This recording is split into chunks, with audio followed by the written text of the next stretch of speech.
Yung tatay, nasa ano po, nasa ospital. Nakapakyo pa yung tatay mo. Kasi naulo yan eh. Oo, loko, kumbaga. May sakit na ganyan pa, sama ng gali. May ano po, yung tatay ko po, love ko. Nandito po ako para malaman nyo yung bill po namin sa ospital. 530,000. Laki! Pero lahat po yun nabayaran namin. Okay na. Cash. Okay. Kaso nabayaran namin lahat.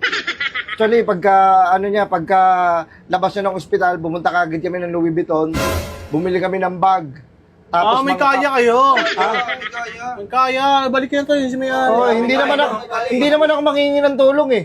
Sinasabi ko lang sa inyo na nabayaran namin ng cash. Ba't nandito ka?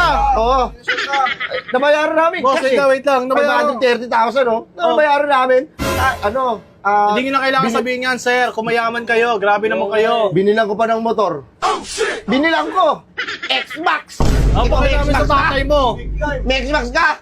Wala. Tutok mo!